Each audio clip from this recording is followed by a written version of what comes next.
How's it going, guys? Welcome back to another race, and we will jump right into this one. This is the 2025 QCW Spring Classic, and I had a couple goals for this one, and one of them I am failing at the moment.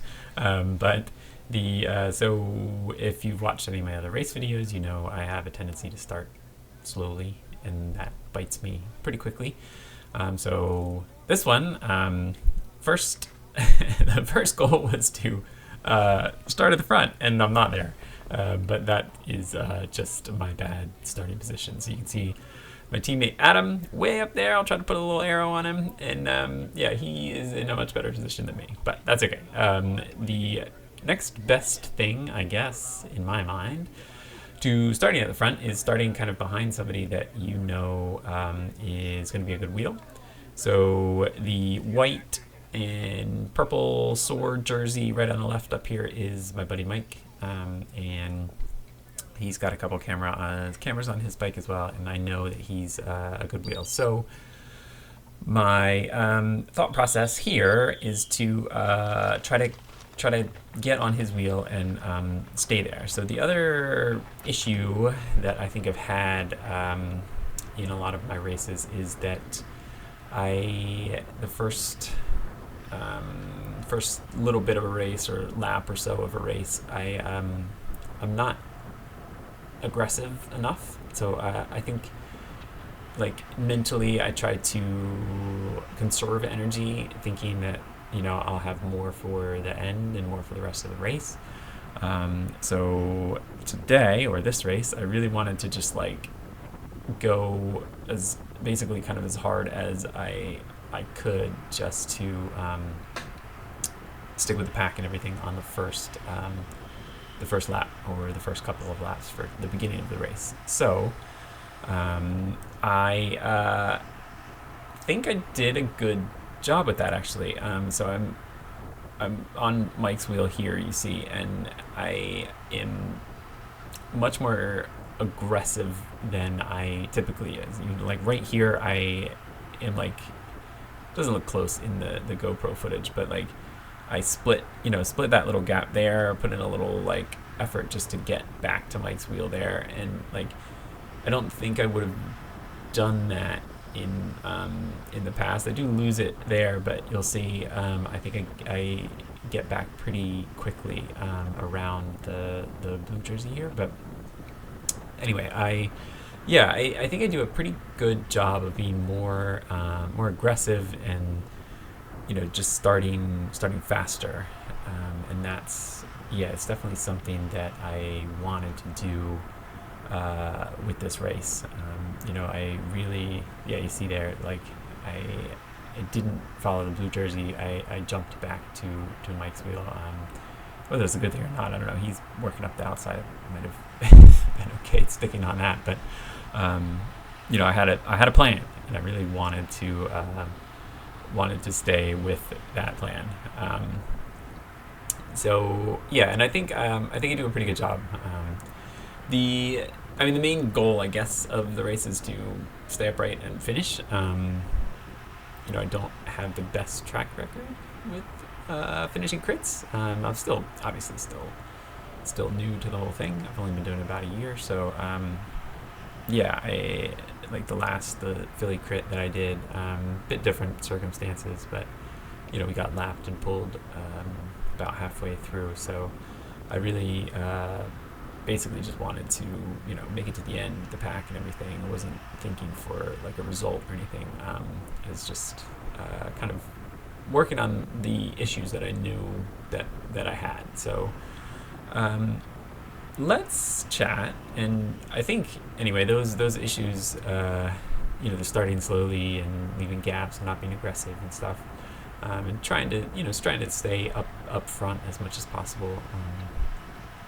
I think that this crit, or this course, is kind of a good time to think about those and to practice those. So you see the course up in the upper right, and I said this. So this is the QCW Spring Classic, and they do it at Rodale cycling and fitness park in Allentown, PA, or near Allentown, in Trexlerville. Um, and it's a nice park, like a cycling park here, and they have this like 3-lane kind of path around the park, and I think it's for general cycling, and there's like inline skate, kind of a running lane, inline skate lane, and a cycling lane around this, and it's nice. I mean, it's super smooth. It's wide. It might just seem wide because there aren't any curbs or things around the sides, but it is wider than some of the city crits, definitely. It's grass on the edges instead of curbs, which makes it feel a little less confined. And it's definitely not what you would say is like traditional technical crit. There really aren't any corners per se, except maybe the one we just went through. But there are a lot of bends.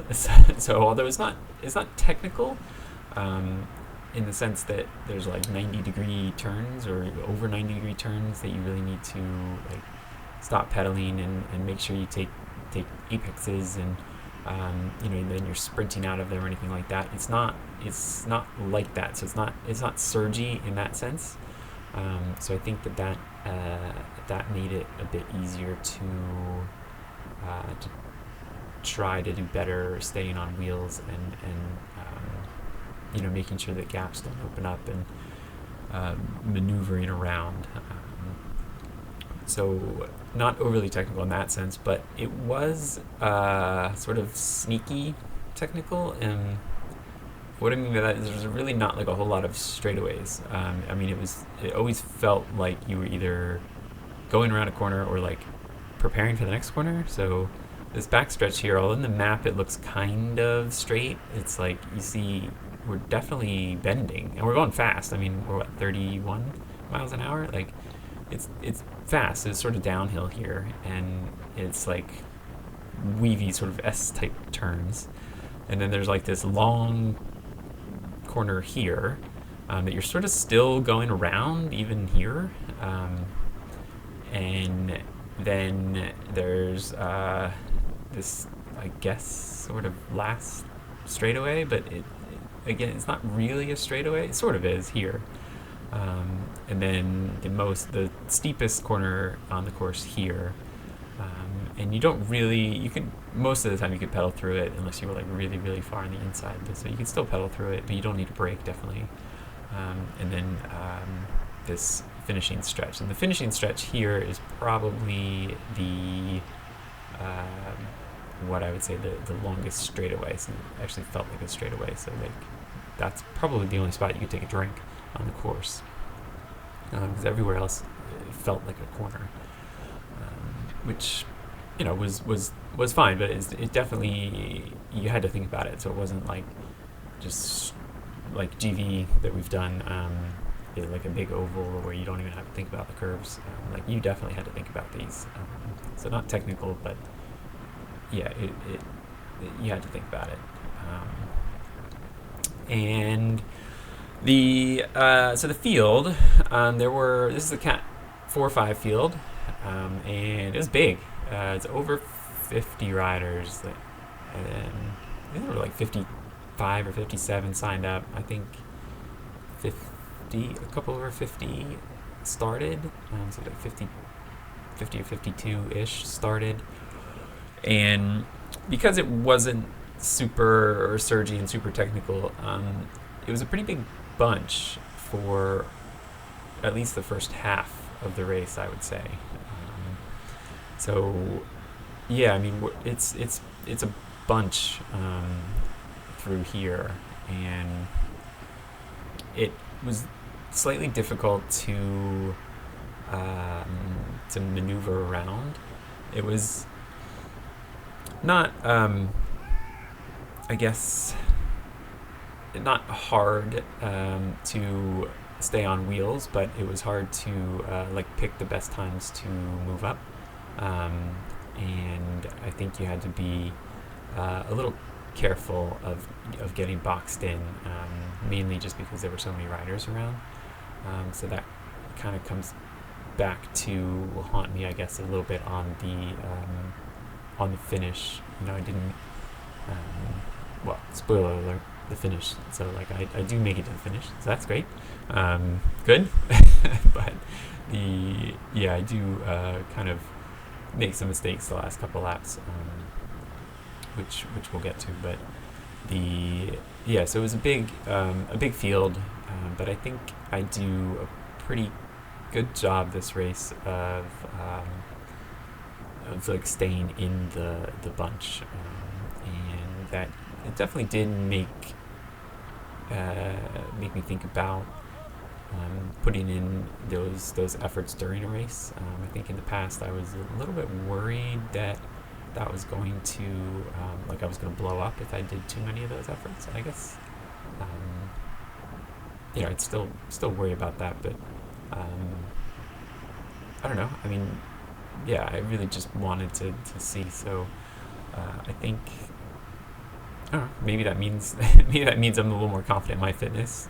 Could be, but yeah. So that's the course. The day itself was a little bit chilly, but not too bad. It was a really nice day for riding, actually. And you see my one of my teammates. I have two teammates in the race. One of them is just in front of me now. This is Sean. His first ever race. So good for him. He did. He rode well. And then, like I said, I pointed out Adam earlier, and you don't see a whole lot of Adam because he does a really good job of staying like in the front. He was probably top 10, 15 wheels like the entire race, and he rides a spectacular race. So, but he is up there somewhere. You see Sean on the left, and I am now following my buddy Raph, and he I know also is a good wheel. So there's another sort of strategy I guess as I get to know more people in in the local racing like circuit or racing scene, I know which wheels are good to follow. So it's a good strategy. So what else? We talked about the course. Talking about my teammates. There's a couple other teams in here. So there's Mike right here on the left here with the purple and the white. He's got two teammates, and they do a pretty good job of staying together. Actually, I see them in kind of a bunch staying together. And Mike's he's got a couple of cameras on his bike as well, and I'd like to get some of his footage. I mean, the first 10 minutes or 5 miles is like just probably my face because I was on his wheel the entire time. But it would be interesting to see from his vantage point some of the things that happened in this race. So I may make another video of our footage together. So that might be coming as well. But it's funny. So I used to, I guess when I first started racing, I used to think that following the wheels like this was not like cheating, but it was like sort of frowned upon, and I guess sort of is like tailgunning, like hanging out the back of the pack the entire race is I don't know. I don't think it's like frowned upon. Like people don't look down on that. I don't think. But it's definitely like a strategy, like just sort of hanging in the pack. But then I think there's also a bit of like pressure to make sure that the last couple laps are good. So like that you didn't just waste your race hanging in the back and then like didn't get a result out of it. So I think it's a delicate game. The other thing about hanging in the back is that if something happens up front, there's a crash or something in the middle, then like you're stuck stuck behind that. So yeah, it's definitely a gamble to do something like that. So it's definitely safer to be like top 10 wheels probably the entire race, and that probably means that you get um, shuffled to the front, and have to take the front a couple of times. But that's not the best or not the worst thing, I guess. The I do take the front in this race at some point. So we'll see if I actually talk long enough to see if we can see that. But so you got Mike's team, and the team that runs it is QCW, and they're in like blue and white. And I expected them to have a really, really big squad, but they didn't. They had at least two who are up front. Actually, so you can see a couple. They're sort of like stretching out now. There was a couple times that people put in some attacks and tried to get away. It was a really hard course, I think, for a breakaway. Yeah, we're really stretched out here. Actually, we're pushing here. It was a hard course for people to for a breakaway to get away, I think, because you could see everything happening, but apparently there was a break of a few riders that stayed away for a few laps, and didn't get brought back until close to the end. I didn't realize that. I didn't know that there was a break that was being like reeled in. So that was interesting to hear about afterwards, and we might see when that happens. I might have just missed it riding, and then we'll see it in the video. But so that was interesting. But I think as far as the course goes, like I think it was hard for a break to get away. Oh, so you see blue and white right in front of me is a QCW. So they're the team that kind of runs it or sponsors the race. So, all right. Like I said, Cat 4-5. It's 40 minutes, about a 40-minute race, and I, through that section there when we were sort of stretching out a bit.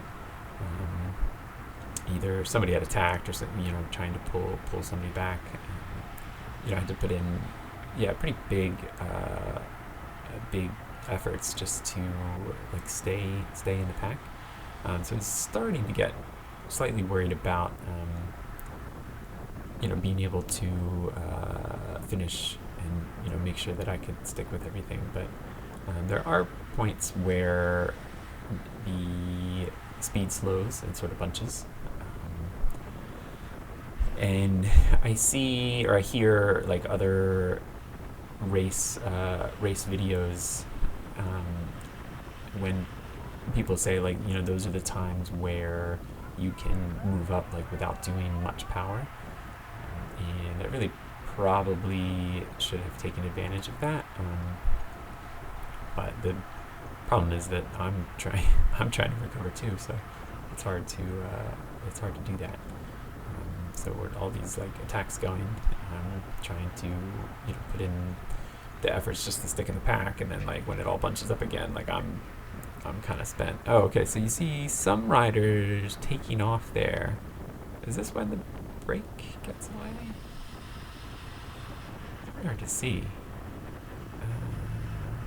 Possibly. But apparently at some point they had like 15 or 20 seconds on the field. It was really hard to, because it's a big bunch, and I'm not the biggest rider in the world. I'm not tall. I'm not seeing over a lot of these people. It's, it was tricky to see what was going on up front. I guess the benefit about being in front is to like figure out what's going on up there. But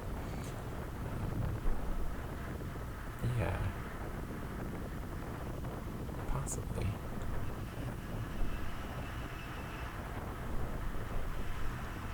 But so it was like overall this is one guy off the front now. And this might be the point actually where I was feeling good, and maybe maybe took the front, possibly. So yeah, so it actually does look like there's one guy up the road. Yeah.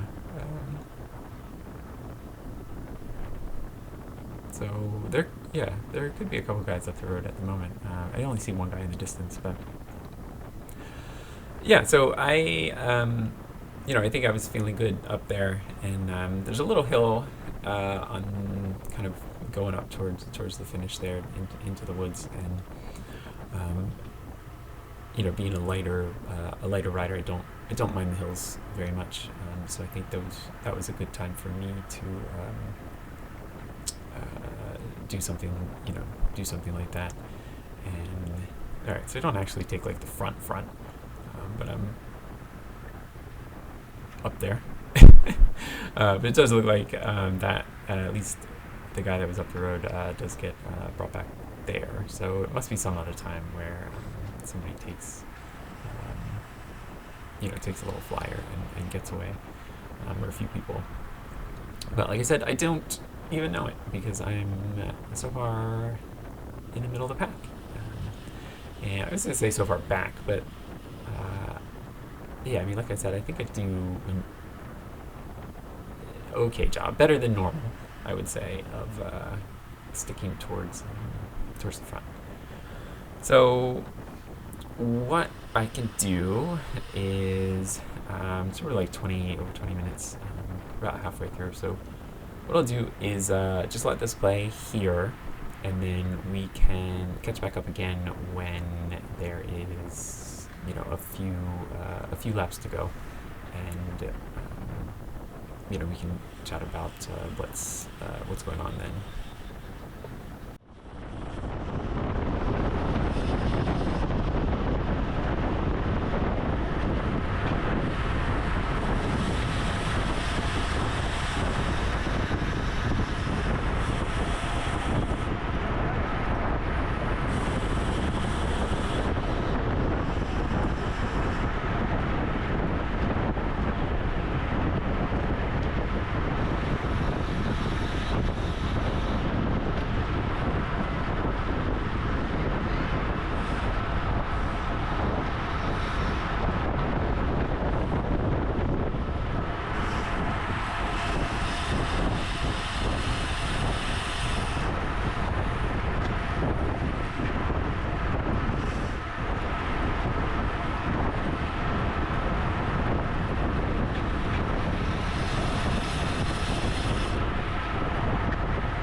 Okay, and we just passed the line for 3 laps ago, and yeah, I'm still here, still here. My heart rate is 170, so I am tired, definitely. But yeah, I'm still around, still in this bunch here, and I think kind of in the middle of the race, I was thinking, all right, like I really don't think I have the sprint to beat any of these guys. So I was thinking, like, all right, maybe with like 2 laps to go, I can kind of try to send a little attack and see what happens, if I have enough left. And so I was kind of thinking that here, and like I think I I think I tried. I don't quite remember, because like I said, I was tired. But I think I tried to like start to move up this lap, and it just wasn't happening. Like it was pretty beat. But we'll watch it, watch it back together, and see what happens. So, but I mean, overall, I think I rode a pretty good race. Maybe not good, but like certainly better than I have in the past. So I can't be mad at any of that. I was happy with getting the finish. Obviously staying upright, and like I said, I did a good job of staying in the pack and not burning too many matches, bringing things back, and just kind of hanging out. So yeah, I mean, I think good learning experience there. So you can see, like I don't know when I don't know when I'm supposed to be moving up. Like there's not much space. Like it's still packed. There were some people that fell off the back and I think stopped or got pulled, but like there's really not a whole lot of space to move around. So I guess, yeah, so sort of here with 2 laps to go, I was like, all right, I can this is when I need to move. And it just, like, I was locked in here, around all these corners, and there just wasn't a spot for it. But that's okay. Then I think, all right, well, maybe I'll see what I can do with a sprint. So since I wasn't finding a whole lot of space, and I guess wasn't doing my aggressive moves, like what I would say aggressive moves at the beginning, I'm sort of stuck back here where I am. So I'm also putting out 400 or 500 watts just to stick in the pack. So like it was it's quick, it's fast, faster here. So I guess for me, probably the hill is the best place to move up. But it just didn't work out the last time through.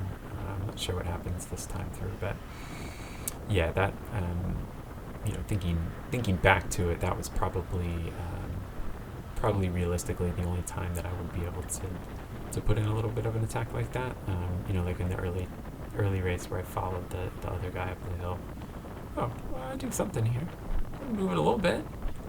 So yeah, that's not bad. So that's what I probably should have done. I don't quite know what happens here, but so the last lap, we're coming up on 1 lap to go, and it's fast. The pace is fast. I'm going 32 right through there, and that was like flat section, not downhill or anything. So it was quick, and so I guess there's like right now there's 2 riders that are slightly off the front. You see.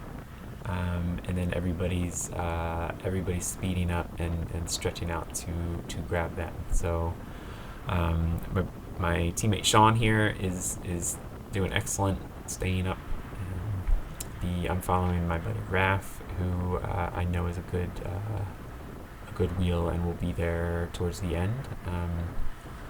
And I do make a bit of a mistake, coming up through, I think probably through here. I get stuck behind somebody that I don't know, and probably made the mistake of not following Raph right there. I probably should have stuck on his wheel as much as possible, but I end up behind this rider, and it doesn't quite work out for me. But so like right here, realistically, I should have started my sprint, and I didn't. So we are coming up on the last corner, and actually you see my buddy Mike here working his way up. I probably should have hopped on his wheel as well, and I just missed it. So like right here, I try to sprint, and then he kind of cuts me off, and I get boxed in a bit and need to go up the outside, because we're like sprinting for the finish now, and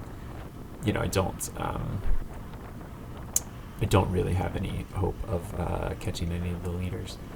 And what I think happens at the front, you can't really see it from my vantage point, but what I think happens at the front is those two riders do stay away. But my teammate Adam actually sprints for third, which is awesome. So he rides a really nice race.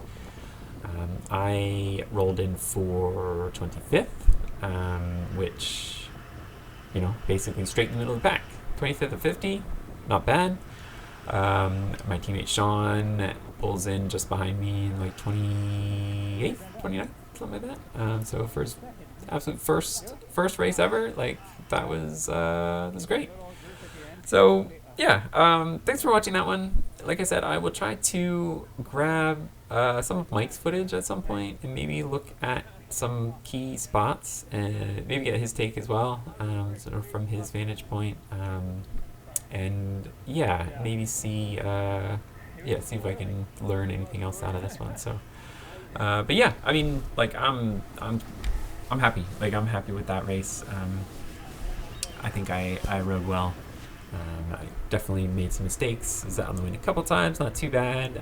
Definitely made mistakes at the finish there, last couple laps, but overall, really pleased with that. So I will leave it there, and thanks for watching, and I will catch you next time.